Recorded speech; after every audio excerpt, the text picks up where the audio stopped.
Alors, l'actu du jour en Formule 1. Avant de commencer, je vous rappelle que les news proviennent de ma chaîne principale sur la Formule 1, Type F1.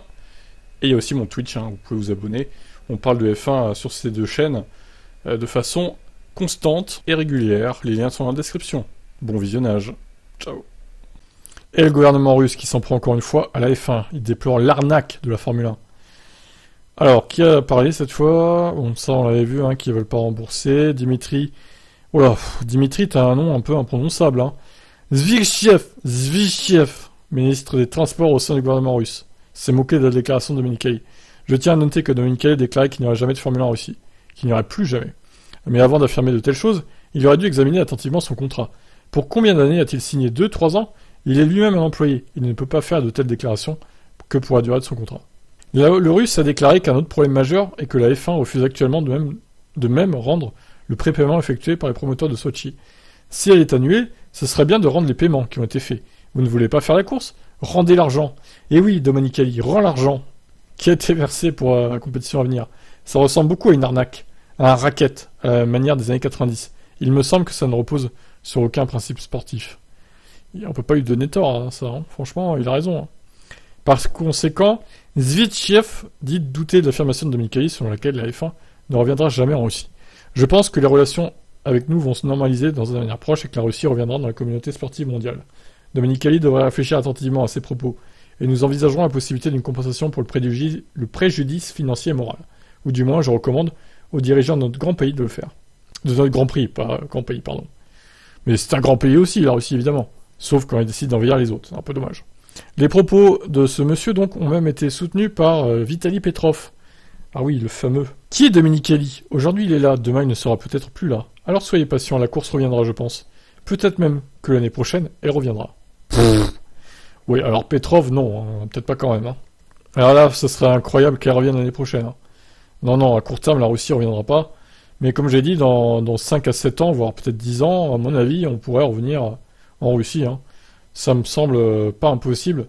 Et je pense, encore une fois, que la déclaration de Domenicali qui a dit qu'on ne reviendrait plus jamais en F1, en Russie, pardon, la F1 ne reviendrait plus jamais en Russie, c'est faux, c'est archi faux. Et ça va se retourner contre lui, c'est sûr. Qu'est-ce que vous en pensez, vous? Ciao. Ferrari s'interroge sur le contrôle FIA du plafond budgétaire. Mattia Binotto estime que la manière de contrôler le respect du plafond budgétaire pose quelques questions. Tu m'étonnes. La question du contrôle exact de ce nouveau corpus de règles complexes par la FIA se pose. Mattia Binotto, directeur de Scuderia Ferrari, assure avoir confiance dans l'instance dirigeante, mais ne peut s'empêcher de souligner que la discipline s'avance en territoire inconnu, avec les risques que ça représente. Il faut que ce soit un travail contrôlé et surveillé. Je fais entièrement confiance à la FIA, mais les règlements financiers sont des règlements complètement nouveaux. Et si vous prenez les règlements techniques ou sportifs, ils sont en place depuis de nombreuses années. Oui, vous réajustez, vous changez un peu le châssis, mais le plafond budgétaire reste un domaine inconnu, à la fois de la FIA et des équipes. Nous savons exactement où les choses peuvent être faites, où elles doivent être contrôlées. C'est pourquoi le règlement financier est un règlement complètement nouveau pour les équipes et la FIA. Il faudra du temps à la FIA et aux équipes pour le connaître, l'interpréter et le clarifier, pour le contrôler et le surveiller. Binotto estime qu'un élément clé à l'avenir sera pour la fédération de renforcer le département qui se charge du contrôle financier pour en faire une force aussi importante que sur le plan technique. Sans ça, le dirigeant italo-suisse affirme qu'il restera des points d'interrogation dans la manière de surveiller le respect des règles concernant les dépenses des écuries. Si je regarde la tête de l'équipe de la FIA, les contrôleurs financiers, ce sont 3 ou 4, 5 personnes par rapport aux dizaines qui constituent la partie technique. Je m'attends à ce que peut-être dans quelques années, ce soit une dizaine de personnes qui suivent financièrement ce qui se passe avec le budget. C'est donc une question de temps, mais en attendant, il y a un gros point d'interrogation, et donc on sait qu'il faut passer par là. Je pense que ça fait partie de la tâche de la FIA et du devoir des équipes d'essayer d'accélérer autant que possible sur ce dossier pour assurer le bon suivi, mais nous devrions tous en être conscients pour l'instant comment ça se passe. C'est un grand point d'interrogation. Ouais. Est-ce qu'il y a des équipes qui vont essayer de dépasser le budget plafonné en magouillant les comptes? Je ne sais pas. À mon avis, tout est possible. Donc il va falloir vraiment que ça soit contrôlé à la lettre. Qu'est-ce que vous en pensez? Ciao. Et Pérez qui croit encore au titre mondial. Tout peut arriver selon lui. Je pense que pour le moment, tout est encore très ouvert. Nous devons continuer à pousser. Ferrari est un peu plus rapide que nous lors des 2 dernières courses. Nous devons donc continuer à attaquer, car tout peut arriver. Je pense qu'à la rentrée, nous repartirons sur les chapeaux de roue. On verra donc après 3 ou 4 courses où nous en sommes. J'espère juste que nous en serons en mesure de combler l'écart. Lorsqu'on a demandé à Pérez comment il qualifierait sa première moitié de campagne 2022, par rapport à l'année dernière. Il a déclaré: je pense que c'était une bonne moitié de saison. Très complète, avec de bonnes courses, de bons résultats, une bonne régularité. Je pense que tout est ouvert pour le championnat. Ah là là, le déni de Sergio Pérez. Il croit encore qu'il peut gagner le titre. C'est incroyable. Je pense que ce qui a vraiment plombé ma première moitié de saison, ce sont les abandons, honnêtement. Sans ces abandons, mon championnat aurait été très différent de ce qu'il est maintenant. Mais dans l'ensemble, je pense qu'il y a beaucoup de points positifs à tirer avant de cette demi-saison. Et pourtant, c'est une très longue saison. Il occupe la 3ème place du classement avec seulement 5 points de retard sur Leclerc, mais 85 sur Verstappen du coup.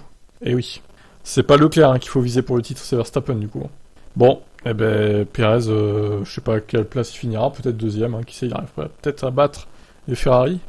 Vu la merde qu'ils font en course, on sait jamais. Allez, ciao. Hamilton évoque ses méthodes pour mieux récupérer après une course. Il n'hésite jamais à sortir de sa zone de confort. Il a déclaré: la récupération est une véritable priorité pour moi au cours des 2 dernières années. Désormais, je m'assure que la journée suivant une course soit faite exclusivement de repos, afin de prendre soin de moi. Je fais de la cryothérapie, parfois du travail en piscine, et je fais de la physio ou de l'acupuncture le même jour, ou simplement du hammam. Lorsque j'étais plus jeune, je ne faisais même pas d'étirement avant ou après avoir été dans la voiture. Je ne possédais pas les connaissances que j'ai aujourd'hui, mais je sais maintenant que c'est un excellent moyen de se détendre. Le sommeil a également son importance dans le cas d'une récupération optimale. Et il évoque sa méthode pour bien dormir. Je suis pas un très bon dormeur, je bouge beaucoup durant mon sommeil. C'est quelque chose sur laquelle j'essaie de travailler continuellement. À partir de 18h, je fais en sorte de ne plus utiliser mon téléphone, car nous sommes dessus jusqu'à très tard. Lire me permet de m'endormir, après seulement quelques pages le soir. J'ai beaucoup d'énergie, cela dit. Je n'ai donc pas besoin de beaucoup de sommeil. Désireux de ne pas rester dans sa zone de confort, Hamilton n'hésite pas à se mettre au défi régulièrement. J'ai l'impression qu'on se limite nous-mêmes dans la vie. Nous essayons de rester dans notre petite bulle au sein de la société et nous nous ralentissons. C'est pourquoi j'aime me mettre au défi avec le parachutisme, par exemple. La première fois que je suis arrivé au bord de l'avion, j'étais terrifié. Mais j'aime essayer de nouvelles choses, même si je suis pas bon. Le Britannique a également développé un attrait pour le surf. Je dirais que je nage davantage que je ne surfe. Je suis très compétitif et j'essaie donc de prendre toutes les vagues. Je pourrais y passer des heures et manquer 100 vagues. Mais peu importe si j'en réussis 5. Ce que j'aime vraiment à propos de cette activité, c'est que vous n'avez pas votre téléphone avec vous. Vous devez simplement apprécier le moment et ce que la nature vous offre. Je pense aussi que l'océan est purifiant et que ça vous débarrasse de vos énergies négatives. Hamilton également utilise la méditation sous plusieurs formes. J'ai réalisé qu'il y avait différentes manières de méditer. Il ne s'agit pas uniquement de s'asseoir et de rester silencieux pendant un moment. Une partie de ma méditation est d'aller courir. C'est ce qui permet de m'aérer l'esprit. Mais rester assis en silence tout en entrant dans une réflexion profonde, c'est quelque chose de très important pour une vie saine et heureuse. La méditation vous aide à trouver de la clarté et à réfléchir à ce que vous voulez faire de votre journée. Si je me surprends à dire quelque chose de négatif, je m'oblige à penser de manière plus positive. Bon, et ben voilà, écoutez, nous avons les secrets de Lewis Hamilton pour bien récupérer de son week-end de course. Je vous laisse commenter, ciao. Fittipaldi, Alonso a une chance de 3ème titre chez Aston Martin. Oula, tu t'enflammes un petit peu, Emerson, non? Bien sûr, il a une chance, il est le pilote le plus expérimenté, il est motivé et très talentueux, il l'a montré cette année. La décision d'un pilote de changer d'équipe est une décision personnelle qui implique des circonstances que nous ne connaissons pas. C'est difficile de juger de l'extérieur, je ne sais pas comment Aston Martin sera, ni où il sera l'année prochaine, c'est une chose complexe à commenter. Après ces années chez McLaren et Alpine, Alonso est habitué à se battre dans le peloton, et Fittipaldi pense que c'est aujourd'hui une des plus grandes qualités d'Espagnol. Selon lui, c'est ce qui apporte une motivation sans faille à Fernando Alonso. Je dis toujours que Fernando est un gars qui commence à l'arrière et finit à l'avant. Historiquement, c'est ce qu'il aime faire le plus. Le jour où il ne sera pas motivé, il s'arrêtera, mais quiconque entre sur un circuit motivé et sait qu'il peut gagner est motivé. Très bien. Eh ben, oui, alors c'est pas le tout d'être motivé, mais encore faut-il que la performance de la voiture suive pour gagner le titre. Ce qui est loin d'être sûr quand même pour Aston Martin en 2023, même si évidemment on n'est pas à l'abri d'une surprise, on sait jamais. Allez, ciao ciao. Hamilton a commencé à courir en karting pour le plaisir étant enfant, il se souvient d'une victoire très importante. Nous avons commencé à courir pour le plaisir, nous n'avons pas d'argent et nous avons ainsi eu beaucoup de chance que des gens nous aient aidés, en nous donnant gratuitement des pneus et du carburant. C'était un combat permanent d'aller courir chaque week-end, je me souviens d'avoir couru contre une famille très riche, qui possédait un très beau motorhome et ils avaient les meilleures cartes. Mais nous les avons battus avec si peu. C'était un grand moment de fierté pour ma famille et moi-même. Donc ça, c'est tiré du documentaire, du fameux film de la FIA, du coup, qui a duré 15 minutes au final. Verstappen, je voyais mon père, mais pour moi, c'était seulement mon père, je savais qu'il faisait de la F1, mais que signifie la F1 lorsque vous avez 3 ans? Je savais que les voitures de course, c'était ce que j'aimais. Désormais, lorsque je revois toutes ces photos, c'est très spécial. Carlos Sainz, double champion du monde des rallyes, toujours en activité à l'âge de 60 ans, mais malgré le métier de son paternel, le pilote Ferrari affirme qu'il ne pensait pas au sport auto quand il était enfant. Je pensais ni à la F1 ni à dédier ma vie au sport auto. J'aimais le karting, mais je ne savais rien de la F1. L'époque du karting était géniale, ça me manque beaucoup. Alonso, lorsque j'étais enfant, je m'intéressais davantage au football. Le sport auto n'était surtout la passion de mon père. À cet âge-là, c'est ce que vous allez faire dans votre vie n'est pas clair. Oui, c'est sûr. Voilà les petites déclarations de jeunesse des pilotes de F1. Allez, ciao. Alors, vu que je suis en plein sur la saison 2003 sur Twitch, d'ailleurs on a presque fini là, on passe la fin ce soir vers 18h si vous voulez. On commencera 2004 aussi, qui est pas terrible. Donc il n'y avait pas le Grand Prix de Belgique en 2003, je me suis demandé pourquoi, il y avait que 16 Grands Prix, c'est pas beaucoup. Et ben j'ai ma réponse, avec ce vieux article de 2001 apparemment. Le feuilleton pub tabac et Grand Prix de Belgique rebondit. Dans une interview accordée à plusieurs quotidiens à la veille de la manche belge du championnat mondial, le grand patron de la F1, Bernie Ecclestone, émet de sérieux doutes sur la tenue de l'édition 2003. Si la publicité pour le tabac et ses produits dérivés est effectivement interdite. Alors du coup, à mon avis, ça date pas de 2001, parce que ils disent à la veille de la manche, donc bizarre la date là. La cour d'arbitrage avait fixé à fin juillet 2003 la date limite pour la pub tabac dans les événements d'envergure mondiale, d'où l'idée émise par certains de modifier le calendrier habituel en avançant le Grand Prix au début de l'été. L'hypothèse balayée par Bernie. Pas question de changer le calendrier. La Belgique n'a qu'à s'entendre avec le reste de l'Europe et accepter la publicité pour le tabac jusqu'en 2006. Affirme Ecclestone, évoquant la directive européenne qui prévoit la disparition de cette pub à raison de 2006. Mais voilà que cette directive elle-même a été annulée en raison d'une base juridique discutable et d'un nouveau texte en préparation. Cependant, son élaboration se révèle délicate, car l'opposition est sévère entre les tenants d'une version dure, interdiction pure et simple et justifiée par les impératifs de santé publique, et les partisans de quelques accommodements permettant de poursuivre diverses actions de sponsoring sportif.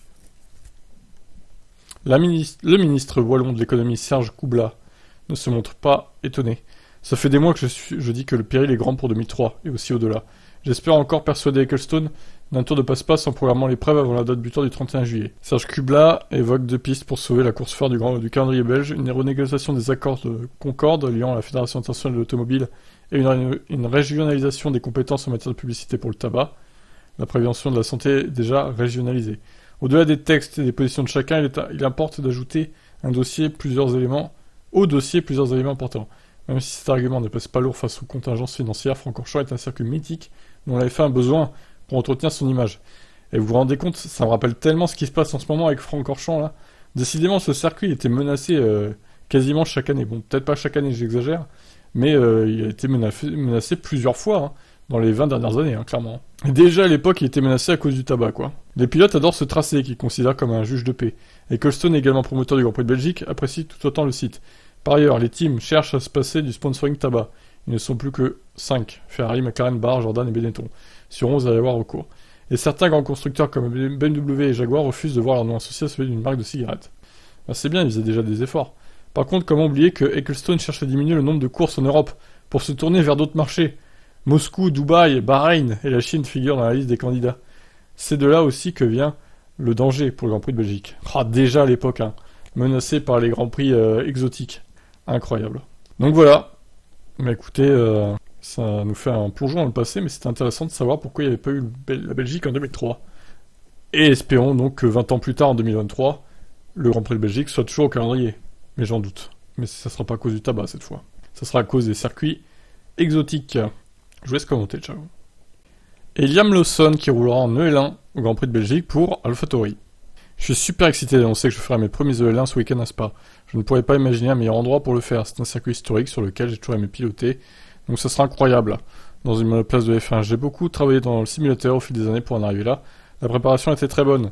J'avais fait mon premier roulage l'an dernier en décembre, je mourais d'envie de revenir dans la voiture. Le pilote de F2 a préparé avec minutie son baquet à l'usine de Faenza. C'était excitant de faire mon baquet. Je suis impatient d'y aller. Quand j'avais fait mon moulage de siège l'an dernier, j'avais raté le premier. J'aime que les choses soient parfaitement symétriques. Et cette fois, elles le sont. C'est un succès. Alors, on ne sait pas qui va remplacer du coup. On ne sait pas du tout si ça sera Tsunoda ou Gasly. Intéressant. Bah écoutez, ce sera la surprise, hein, vendredi de cette semaine. Et oui, ça reprend la F1 enfin ce week-end. Donc si vous voyez pas Gasly ou Tsunoda et que vous voyez Lawson à sa place, soyez pas étonnés. C'est normal. Donc voilà, bon, je pense qu'il mérite de faire un essai libre 1, oui. C'est clair. Je vous laisse commenter, ciao. Verstappen comprend la tension face aux fans de ses rivaux. Il ne changera pas pour plaire à un public F1 plus vaste. Oh non, mais même s'il changeait, moi je changerais pas d'avis. Hein. Quand vous êtes celui qui se bat contre leur pilote préféré, ça devient un peu plus intense. Car c'est personnel. Un fan de Lewis ne se soucie pas vraiment de quelqu'un qui termine 18ème. Mais ça devient un peu plus intense quand vous êtes le rival direct. Oui, tout à fait. Verstappen ne compte pas changer face aux critiques. C'est normal, mais je vais pas m'adapter à ce qu'un fan aime. Parce que je suis moi, et je ne vais pas changer. Parce que dans ce cas, vous êtes faux. Si quelqu'un ne m'aime pas, ça me va. Bon bah très bien alors. Tout le monde a des personnalités différentes, c'est la même chose pour moi. Bien sûr, j'aime des gens, je n'aime pas d'autres personnes, mais c'est la vie. Vous n'avez pas besoin de vivre avec tout le monde autour de vous. Chacun a sa propre vie, s'occupe de ses propres affaires. C'est ainsi que je procède également, je me concentre simplement sur mon travail. J'aime la course et j'aime gagner. Et bien sûr, il faut de la chance avec ça aussi. Ah ouais, avec la bonne voiture et les bonnes personnes autour de vous. Je n'y pense pas trop non plus. Je ne me vois pas comme... je ne me vois pas comme un fan de quelqu'un d'autre, ou d'un autre pilote, et de ce qu'il pense de moi. Parce que c'est un peu de l'énergie gaspillée. Alors après, il a raison de ne pas changer pour les autres. Hein. Là, je suis d'accord avec ça, hein. Franchement. Hein. De toute façon, il est très clivant. Verstappen, on l'aime ou on l'aime pas. Voilà, c'est comme ça. J'ai choisi de pas l'aimer. Voilà, excusez-moi. Hein. Chacun ses choix, ma foi. Qu'est-ce que vous en pensez? Ciao. Latifi, je mérite de rester en Formule 1? Non. Bonsoir, non. Je me sens beaucoup plus à l'aise maintenant. Je suis capable de tirer beaucoup plus de la voiture et de moi-même. Je pense que je mérite de rester en F1. Ce n'était pas le cas en début d'année, mais l'équipe peut mieux évaluer mes résultats puisque les performances ont augmenté.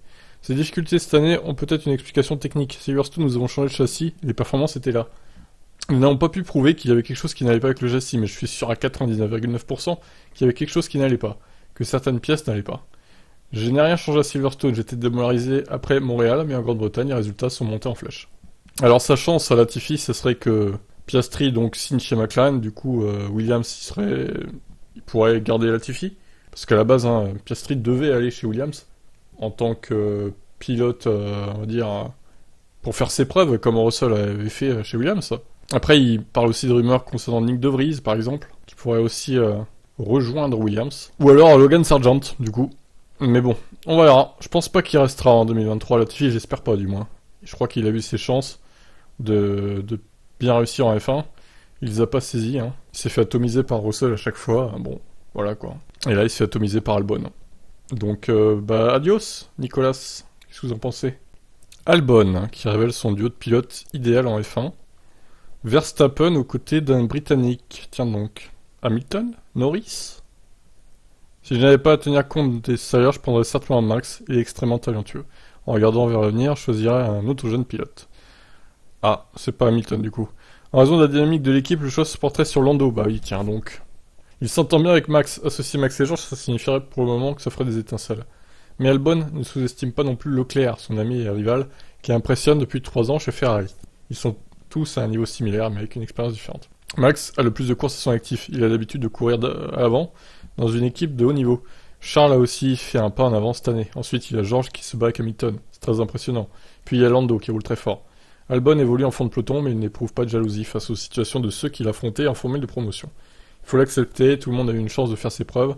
La mienne est arrivée trop tôt dans ma carrière. Ouais, peut-être qu'il retrouvera le haut de la grille un jour, Albon. Il est pas mauvais. Après, je suis pas sûr que ce soit non plus un champion du monde en puissance. Mais bon, il a sa place en F1. Qu'est-ce que vous en pensez de son duo de pilotes Verstappen-Norris donc? Ciao.